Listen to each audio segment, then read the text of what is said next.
మాటల గురించి చర్చ చేసేందుకే ఈ రౌండ్ టేబుల్ మీటింగ్ జరుగుతున్నది.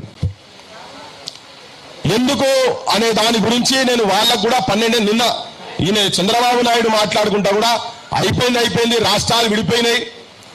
నిన్న ప్రెస్ మీట్ పెట్టినట్టు ఆయన రాష్ట్రాలు విడిపోయినాయి, మా మనోళ్ళు పోయి అమెరికాలా ఆస్ట్రేలియాలా సెనెట్ మెంబర్లు అయితలేరా,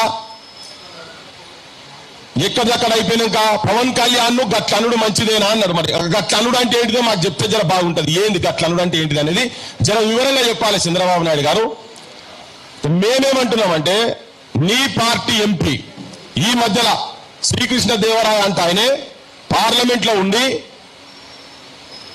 నిండు పార్లమెంట్ లా స్పీకర్ తో ఏం చెప్తానంటే ఫిబ్రవరి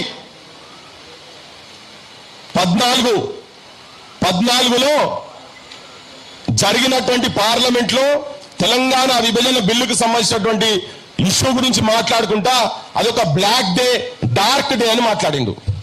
శ్రీకృష్ణ దేవరాయని పేరు నీ party MP black day dark day అని మాట్లాడింది. నిన్నదాకా మొన్న మహానాడులో బలవోడు మీ దగ్గర చెంచాగిరి చేసేటువంటి ఒక పెద్ద మనిషి వచ్చి మీ దగ్గర మీ మహానాడులో మరి మీరు అందరు తీర్మానం చేసి ఆయనతో చెప్పించిరట, నీకేదో పదవి ఇస్తాం నాయన అని చెప్పిరట.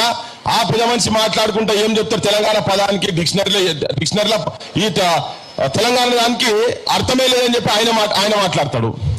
మా దగ్గర ఇక్కడ ఇక తెలంగాణలో వేరే సమస్యలు ఏం లేనట్టు ఇప్పుడే మేఘాల మీద ఎన్నికల వాగ్దానం చేసినా కాబట్టి నేను మైత్రివనంలో విగ్రహం పెడతా.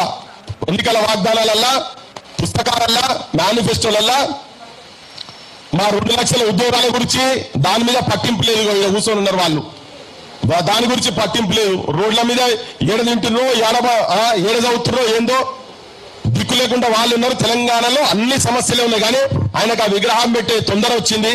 ఆ విగ్రహాలు పెట్టుడు ఈ పంచాయతీ అంతా దీని మీద చర్చ జరిగేటందుకే. ఈ మధ్యలో రీసెంట్ గా అంటే చంద్రబాబు నాయుడు గురించి ముక్కలు చెప్పిన కదా దేని గురించి చర్చ అంటే ఇంకా ఇన్ని రోజుల తర్వాత కూడా 12 సంవత్సరాల తర్వాత కూడా మన త్యాగాలతో తెచ్చుకున్నటువంటి తెలంగాణను పోరాటాలతోటి ఎంతో మంది విద్యార్థి యువకులు జైళ్ల పాలయ్యి కొట్లాడి తెలంగాణ రాష్ట్రం వచ్చిన తర్వాత ఇప్పుడు అంటాడు ప్రత్యేకవాదం అంటే ఉగ్రవాదం అని చెప్పి మాట్లాడుతున్నాడు ఆయనే. తెలంగాణ గురించి మాట్లాడితే ఉగ్రవాదులమాట మనమాట ఉగ్రవాదులమాట అంటే మన చచ్చిపోయిన అమరులందరినీ అవమానపరిచే రీతిలో. ఇప్పుడు ఆయన కూడా అన్నాడు మన ఆంధ్రలో తిడుతున్నాడు. మన ఆంధ్ర అంటే ఏంటిదా మరి నువ్వే అంటున్నావు ఆంధ్ర అని చెప్పి నువ్వే అంటున్నావు కదా. ఆంధ్ర అంటే ఒక సపరేట్ స్టేటే కదా, నీ సపరేట్ అన్నట్టే కదా. అని ఇప్పుడు ఎవడు ఉగ్రవాది ఇక్కడ? మన ప్రధానమంత్రి కాశ్మీర్కి పోతాడు, కాశ్మీర్ సాల్వ కప్పుకుంటాడు, కాశ్మీర్ టోప్ పెడతాడు, డ్రెస్ వేస్తాడు, పంజాబ్ పోతాడు, పగిడి కడతాడు. ఏ స్టేట్ పోతే ఆ స్టేట్ గురించి మాట్లాడతాడు. భారతదేశం అంటేనే విభిన్న సంస్థలు అన్ని కలిపి ఒక దగ్గరకు వచ్చి కూర్చున్నది. భాషలు, సంస్కృతులు, దేవతలు, వాళ్ళ జీవన విధానము, పద్ధతులు ఒక్కొక్క దగ్గర ఒక్కొక్క తీరుగున్నాయి. అన్ని కలుపుతూనే ఒకటే యూనియన్ ఆఫ్ స్టేట్. సో మేము హైదరాబాద్ కల్చర్ వేరు, హైదరాబాద్ జీవన విధానం వేరు. మేము ఇక్కడ నిజాం పాలనలో ఉండే, మీరు మద్రాస్ ప్రెసిడెన్సీ కింద మీరుండే మీ పద్ధతులు వేరు. మీరు మేము కలిసేటప్పుడు మీ దగ్గర 23-24% లిటరసీ రేట్ ఉండే, మా దగ్గర 3% లిటరసీ రేట్ ఉండే తెలంగాణలో. మా ఉద్యోగాలను మీరు కొల్లగొట్టిండ్రు. ఇవాళ నేను కొంచెం డీటెయిల్ గా కూడా ఎందుకు చెప్పాలంటే చాలా ఒక విష ప్రచారం జరుగుతూ ఉన్నది.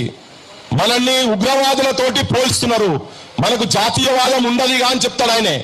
జనగణమన పాట మీరు వాడా అంటారు వాళ్ళు. అంటే ఎంత మళ్ళీ మీడియా కూడా మొత్తం వాళ్ళ చేతుల్లోనే ఉన్నది. ఎంత దుష్ప్రచారం చేసే ప్రయత్నం ఎట్లా జరుగుతున్నది?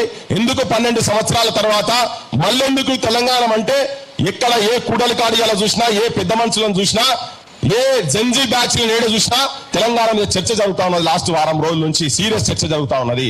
దీన్ని పుట్టిగా ఆజ్యం కాలేదు. తెలంగాణ వచ్చిన తర్వాత కొంతమంది మాట్లాడుతున్నారు బాలసుబ్రహ్మణ్యం విగ్రహం పెడితే మీకు ఏం వచ్చిందా అంటున్నారు. అయిపోయి తెలంగాణ అయిపోయి కరెక్టే, మరి బాలసుబ్రహ్మణ్యం విగ్రహాలు ఎందుకు మాకు ఈ దగ్గర? ఒక కిరాయి గొంతు విగ్రహం మాకు ఇక్కడ ఎందుకు అని చెప్పి అడుగుతున్నాం. మా దగ్గర అంతకన్నా